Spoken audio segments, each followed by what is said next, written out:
Hi, everybody. Welcome back to Beyond the Track. This is episode number 65. Head over to Supercross Live's YouTube page and just search Beyond the Track. You'll find 64 episodes to go along with this one. We got Bubba Pauli on the line today. And Bubba, the timing is good. We're under 2 months now for the opening round of the championship.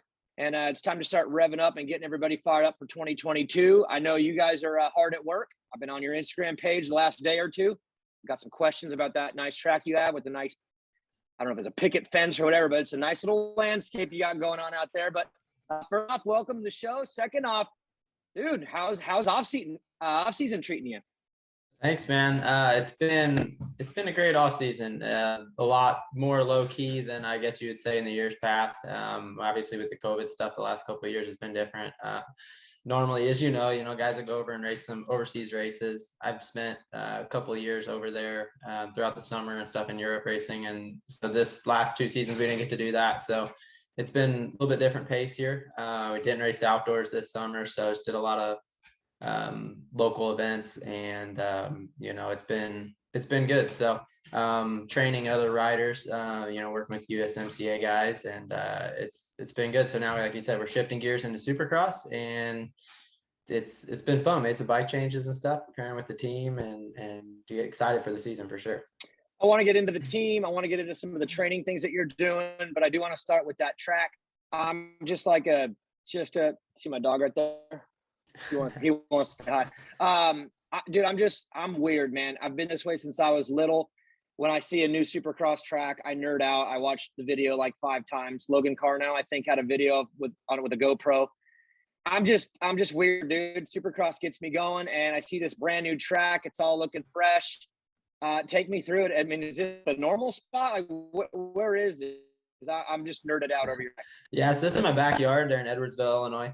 We're just outside of St. Louis, so Midwest setting. We got the big cornfields in the background, and you said the picket fence. It's a old horse pasture there, so it's a white vinyl fence there. It's pretty unique. People see that most time, they know it's my track. But I've had a Supercross track there since about 2016, and just started off as a little backyard track. You're going out there with a small tractor and pushing dirt around.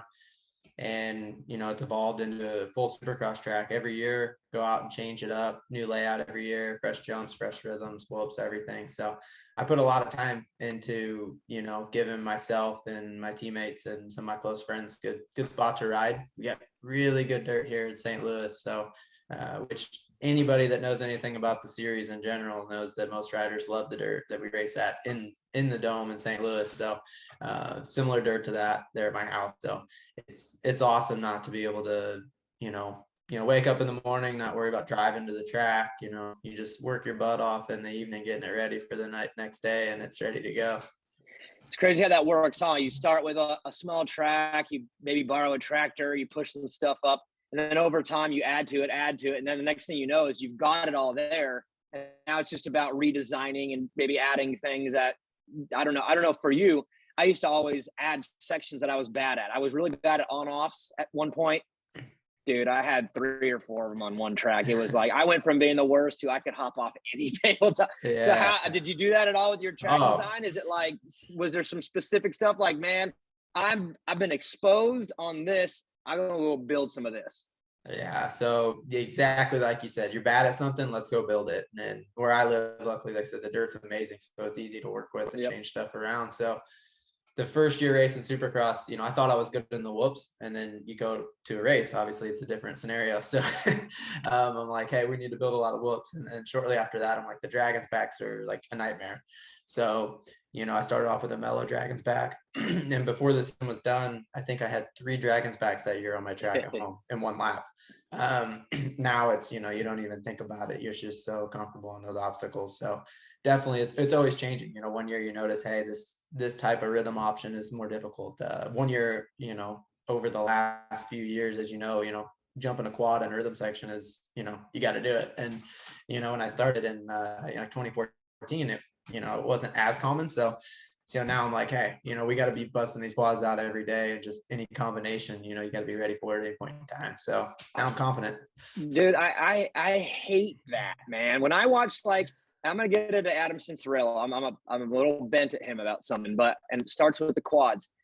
Dude, all of a sudden these things are happening and everyone's got to jump quads. But dude, I hate that in the off season when you see, oh, let me try this transfer, this big jump.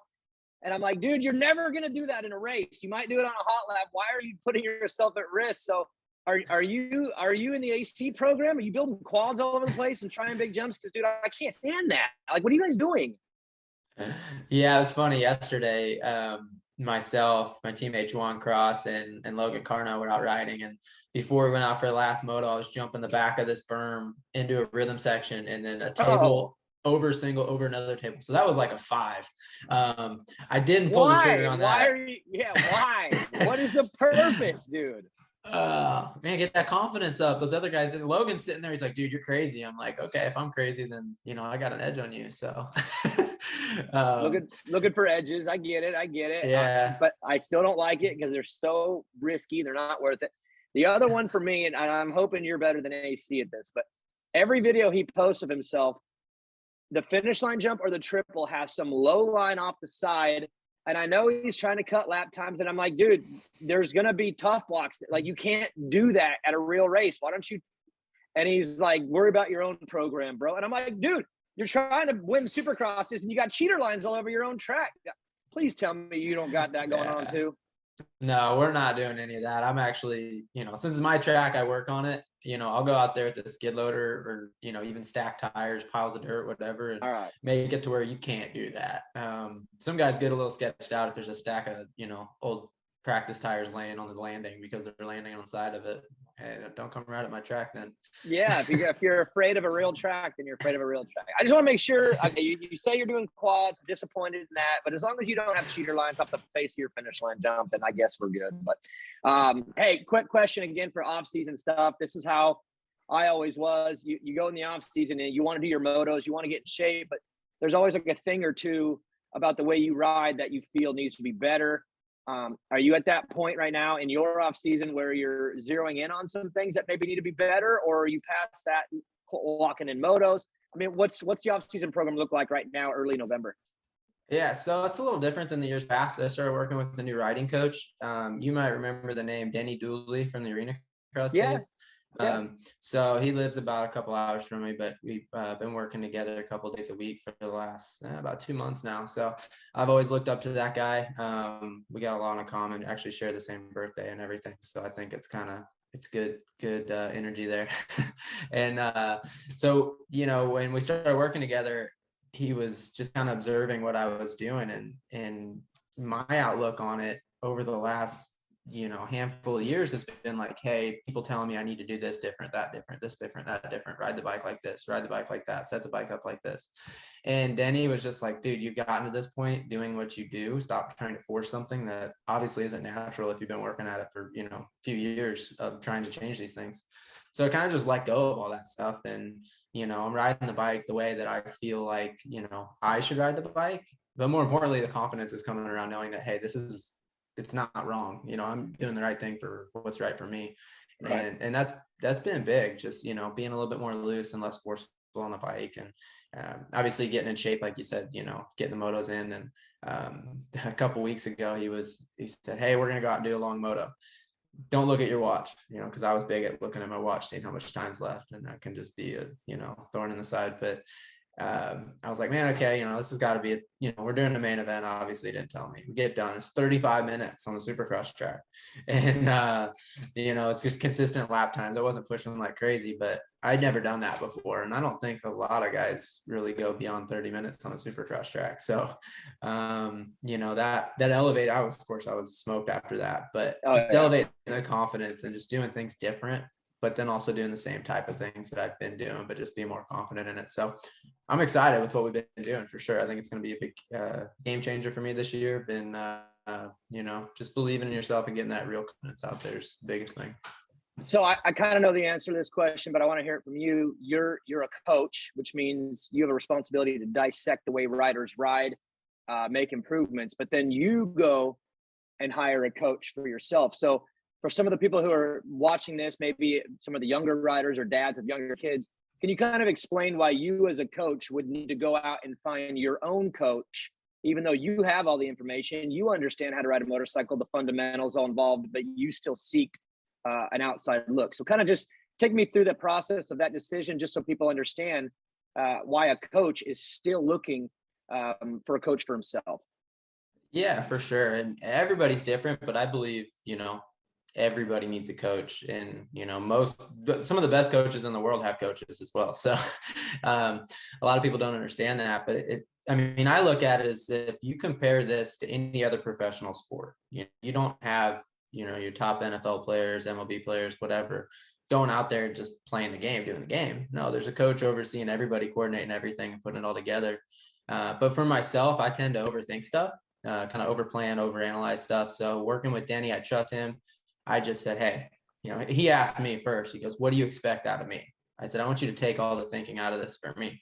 And I said, I don't want to know what we're doing. I want you to tell me exactly what we're doing. And I want to focus on what I need to focus on, not planning and, overanalyzing everything and this and that. So that's been a huge weight off my shoulders. My teammate Juan came in from Barcelona a couple weeks ago, and, he kind of hopped in and he's like, what are we doing today? I said, I don't know. When Danny gets here, he'll tell us what we're doing today. I just got to be ready for anything. So I don't know. Some days we do some weird stuff too. So having a coach just to break the rhythm and stuff and throw you off guard it's very important. An example, a couple weeks ago, get out, and we were a couple weeks without rain. So I watered the track up the night before, and what it's like working on a Supercross track. You're going to water the spots that you're riding. You're not going to water the whole thing.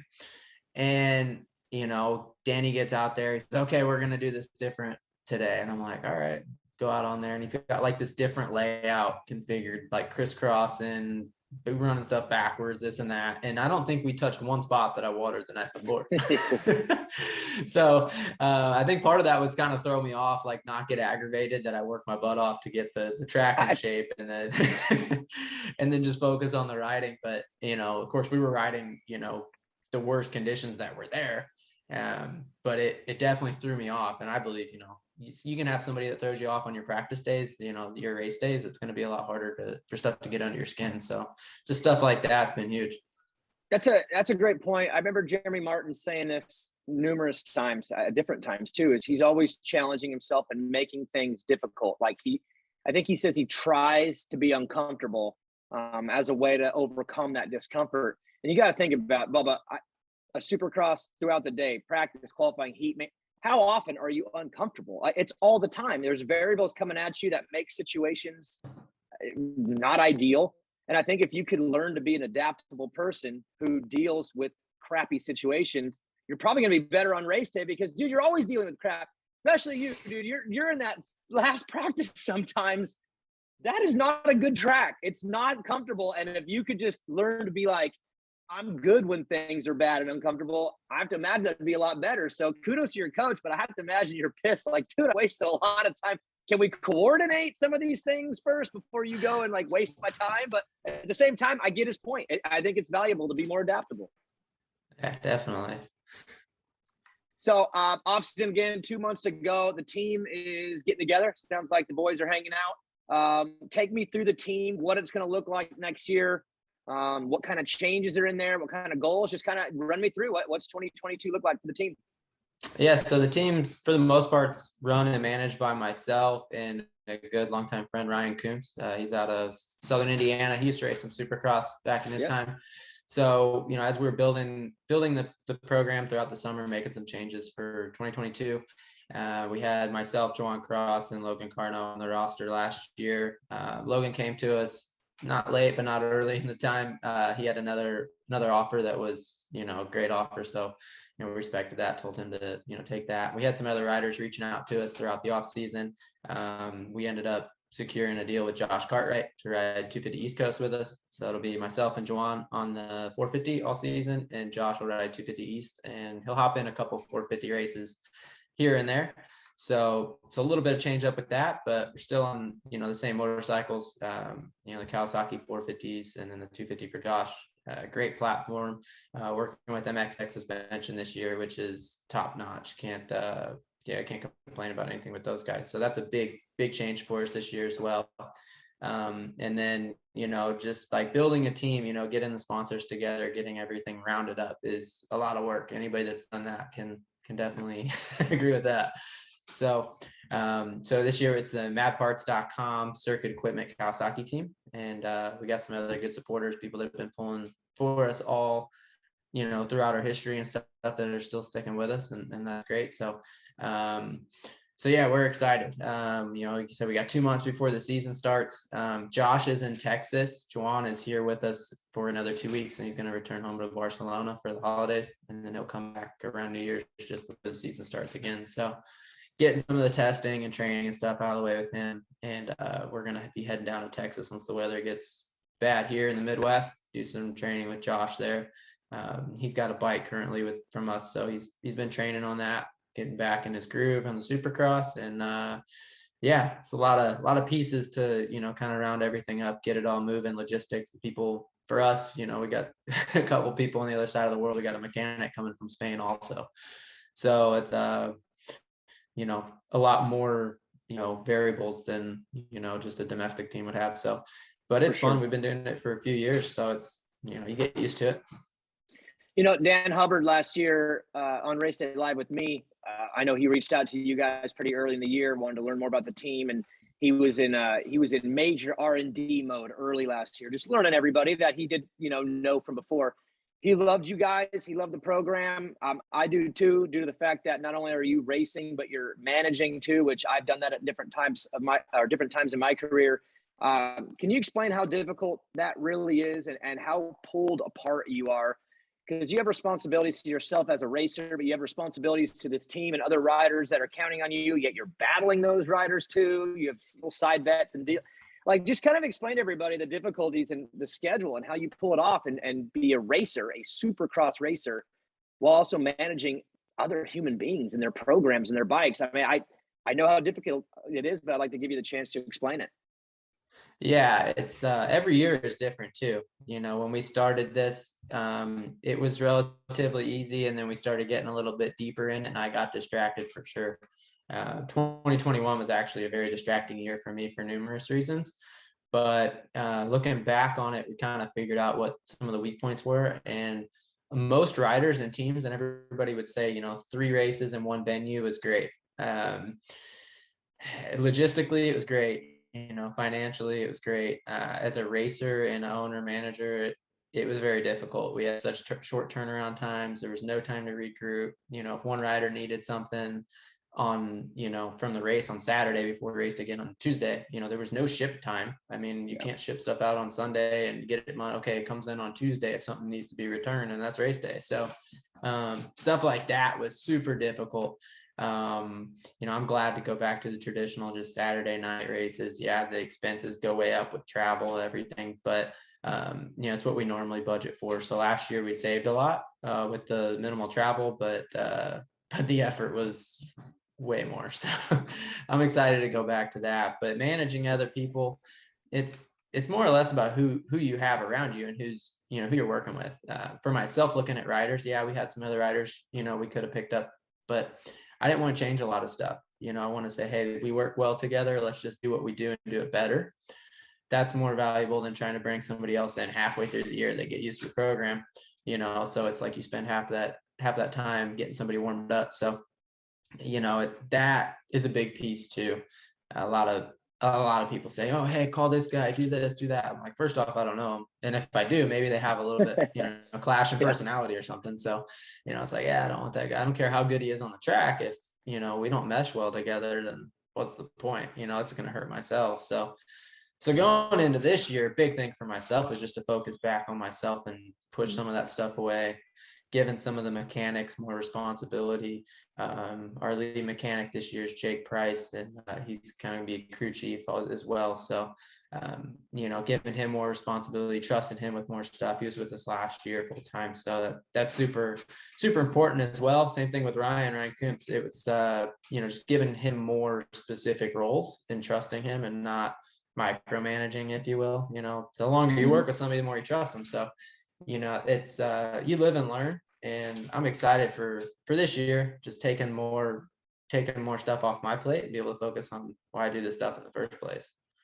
Do you think that's a lot to do with the continuation of certain things, like the team, the program? You know what I mean? Like, instead of it being a lot of new stuff that requires you to be more hands-on because things are kind of like continuing. You can be like, okay, there's no crazy big changes. I can start subbing out responsibilities, shift your focus back to you, because I have to imagine with the crazy schedule we've had the last, year and a half, the end of Salt Lake that year, and then last year, growing the team, I feel like there'd be a lot of hurdles that you needed to jump over yourself, which takes away your time as a rider. But with a lot of the continuation that you have with the team and riders and program, is it easier now to start subbing those things out because the changes are less and now you can shift back to you? I mean, you're not going to be 100% focused on yourself. Maybe we go 75-25 now instead of 50-50 like before.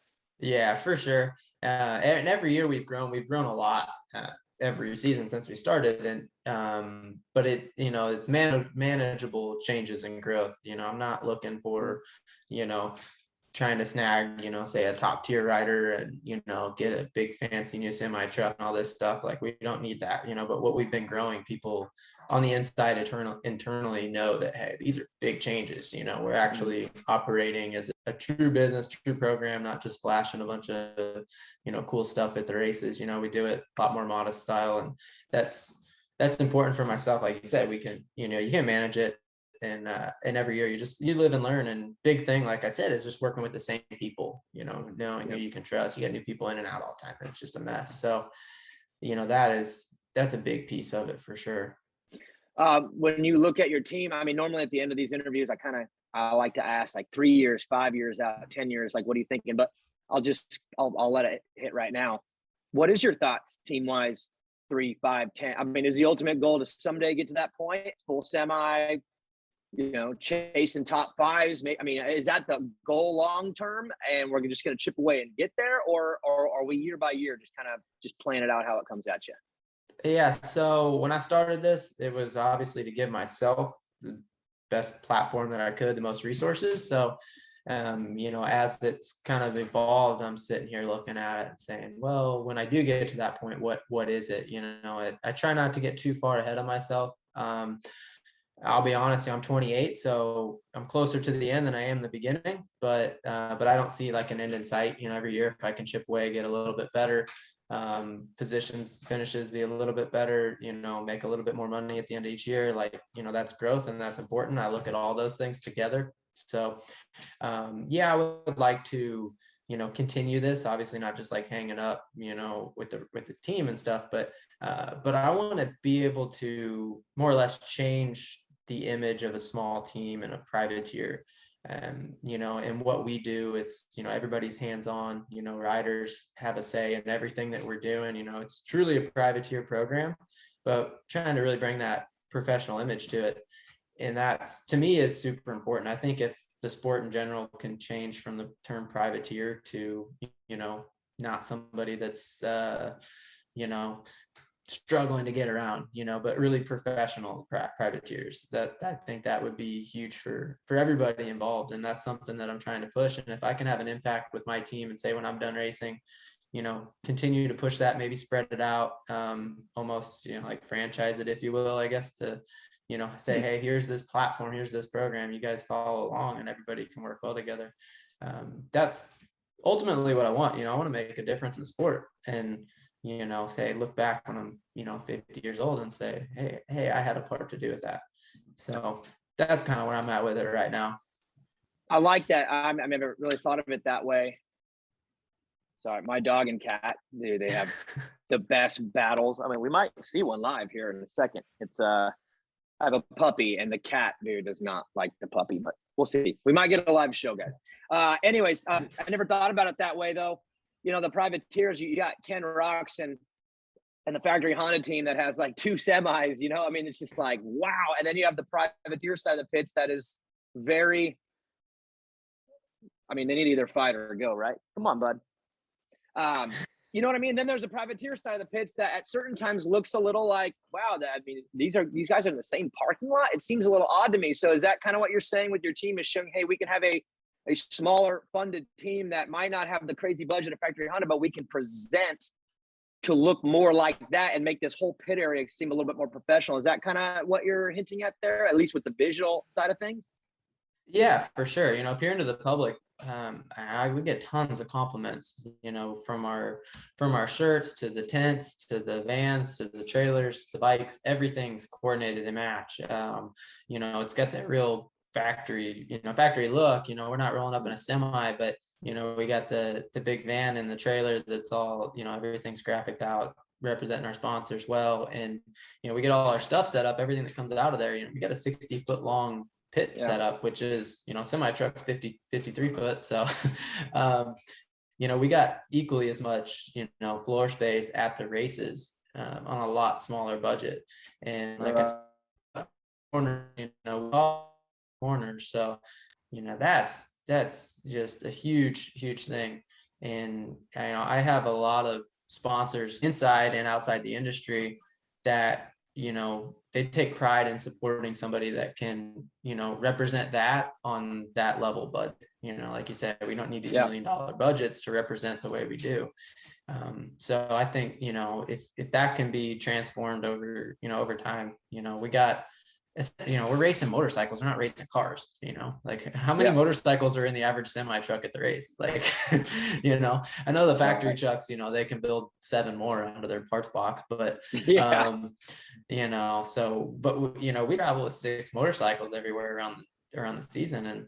And we have spare part. We can essentially take everything off another bike, and we have a ton of spare parts sitting aside as well. But I don't remember really any scenario over the last couple of years where we needed something from somebody else. If anything, there was teams from some other teams that had semi trucks that were coming over and asking us for parts, asking us for little tools and stuff. Hey, that's a good sign, right? When you go from being like, hey, can you go find something, to where people are coming to you, hey, do you got something? I have to imagine that's a good feeling for you. You're like, we've taken a step up where now people come to us for spare parts instead of us going to them. I feel like that's a big step, right? Oh, for sure. And, it's funny you say that, just because, the first time that happened, I was just like, oh, that's cool. Like, okay. And then you notice it and it starts happening more and more, and, just your reputation. But, the cool thing about going 17 rounds throughout Supercross, the teams, you're an idiot if you make enemies in the pits, because you're going to need something from somebody. You might need a subframe or something. Maybe don't hit people hard, because you might need parts off their truck. So I like that. So one of the things that with you is the training. Again, you're very active. You do the science of Supercross. I mean, it's a big part of what you do and how you operate your yearly calendar. I guess my question to start this part of the conversation would be, how do you manage and balance the two on that end too? You're running a team, you're riding, but you're also coaching. I know it's all in the same vein, but it still requires like a different discipline from you. How do you do that in season? I understand during the off part of the season would be a lot easier, of course. In season though, how do you manage that? How do you keep that going? How do you keep clients happy? How do they understand that you're going to be a little bit more limited on your schedule? Just kind of walk me through how you pull off the 4 months of race season when you have, coaching responsibilities that you built for yourself. Yeah, that's a tough piece to manage as well. I kind of struggled with that a couple of years ago, where I was just like, pump the brakes, step back, and now all of a sudden everybody's kind of like, hey, where were you? They understand that what I'm doing, but at the same time, that's not fair to them, I guess. So I work with Double Eagle MX here just north of St. Louis, and Nick Click's another trainer over there. So throughout the season, you kind of pass stuff off to another trainer, work together, and it's through the same facility. So that's pretty cool. Almost all the training I do is out of that facility. So, off season, super busy, ton of, one-on-one training sessions. And mainly I do the one-on-one stuff. I don't do as much group training. Nick does, pretty much all the group training there. But in his downtime, he still does some one-on-one stuff. So that's pretty much how we handle it, hey, continue to work through this training facility. When this other trainer has the time available, he'll work with us, keep the program rolling. And then when I come back, it's pretty much full-blown training programs at that point, with anybody from, I've had some guys racing some outdoors this summer that I trained with, and a couple weeks ago, I taught a kid how to ride a motorcycle for the first time. He didn't know that going in. That made it challenging, but it worked out well. So I had to teach him how to use the throttle and the clutch and everything. He didn't know any of it. So I gotta ask, is that what's more rewarding, that or helping like a fast intermediate cut 1 second? You know what I mean? Because a fast kid, you're just like chipping away at a second a lap or something. And then you get a new kid who can't even take off. And at the end of the day, the kid's like, I rode. Like, I mean, is there more reward with that? Or is that because of the challenge? Maybe the reward is still back with the intermediate kid who you're trying to make faster. Yeah, personally, I like working with the beginner riders, entry-level riders. That, you see them grow so fast. And then, once you get them off to that good foundation and fundamentals and stuff, they progress even faster, without being underneath you. So that to me is more rewarding. Motocross is an individualized sport. We get a lot of ego involved in it. So sometimes the intermediate rider, they'll be having a good day and, they can gain a lot. It's very rewarding, but you'll see them the next day and they're, just crushing themselves. So that's, it's a little bit harder to manage, but I personally love working with the beginner riders. The funny ones are fast beginner, slow novice riders, because you can make a lot of gains really quickly, right? I was working with a kid one time, slow novice, and I got him to cut 5 or 6 seconds, like in 1 or 2 days, just by some fundamental line choices, whatever. And he was like, geez, the guys in the intermediate class are only 12 seconds lap faster than me. I cut half that time in a day. Like by the end of the month, I should be winning the intermediate. I'm like, whoa, pump. Like those first 5 or 6 seconds are easy to cut. Like after that, each second is brutal. And I have to imagine that you deal with some parents or riders with some unrealistic hopes and goals. Like, how do you manage and keep that in check and let them know, like, hey, we're making great progress, but let's pump the brakes because every second from here on out is going to be brutal. Yeah. You gotta keep reality in check. Potential is endless, but how soon do you want that? I mean, math is math, right? But sometimes math isn't math. That makes sense. Like, let's not get too carried away with the timer here, guys. Like, I know math is math, but I just think that's funny. And I know that every coach deals with the same thing, is how to keep parents happy, how to let them know progress is being made without like shattering them on the reality check sometimes. I feel like that's kind of hard as a coach.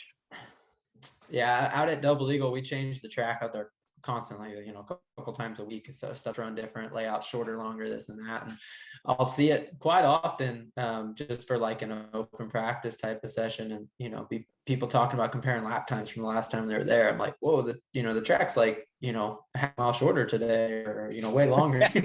Yeah, you're not 25 seconds faster for no reason, buddy. Like we cut the hill out. You know what I mean? But that happens sometimes. Or even, I mean, if you look at kids' lap times from the beginning of the day to the end of the day, they vary. And it's like, you can't go day to day. You can't even go session by session. The track, look at the Moto 1 and Moto 2 of an outdoor. But it's part of the education, right? That's why you're a coach. You know these things, and it's part of that education. For sure. Hey, so winding down, getting ready for 2022 again. You guys you're locked in, ready to go. Last question for you: what would be a successful season for you in 2022? And I know you have big goals, little goals along the way, but we get to Salt Lake City. If you look back and go, this happened, and I am stoked. What would that be? So 2021 for myself was one of the first years I kind of took a step backward as far as progress went, and that just fired me up. I was just ready to, hey, we're going to make or break at this point. So, let's go all in. And, my 2 teammates last year had their career best years, Juan and Logan. For them, it was amazing under the program that, we put together.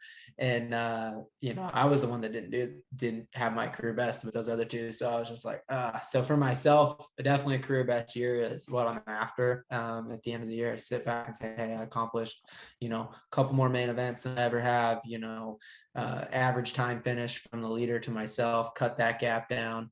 That's something big that we measure, race to race. And then at the end of the season average, just a average higher qualifying position. you know, and ultimately too money. You know, I don't do it for money, but at the same time, you know, 28 years old, got to make money. So earn a little more money at the end of the year. For myself, you know, whether it's small progress or progress. So just want to turn around what I did from last year. And, you know, I'm a true believer in, you know, that positive energy and those good vibes, you know, transferred throughout everybody that's close to you. So, you know, if one of us is doing this on the team, you know, I'm working to make that person myself this year. I believe my teammates are going to have their best years as well. So, Juwan is kind of coming into his, you know, potentially last season racing internationally. So for him, he's all in at this point too. Josh Cartwright coming in from racing the 450 with some injuries the last couple of years, moving back down to the 250. He finished 11th twice, I believe, in the 250 class. So he's eager to break the top 10. So, you know, throw a 250 rider inside the top 10 in our program, you know, again, like did last year with Logan for his time. You know, that's what we want to do. We want to go out and say, you know, we're doing this stuff year after year after year, and you know, put myself in as many 450 main events as possible. And you know, that's what I do this for, you know, just all that work to pay off, you know, over the years, and say, hey, that was worth it. You know, all the times you're laying on the ground trying to catch your breath, all the times, you know, you're swiping the credit card at the gas pump, this and that. And, you know, just that feeling of achievement to be better than you ever were before is, you know, hey, all that grinding, all that suffering this is why I did it. And that's what I'm after for 22. I love it. Last question. I'll sneak one more in. Cartwright 250, whatever. If on a 450 night, can we get all of you in the main on the same night? That was a goal last year.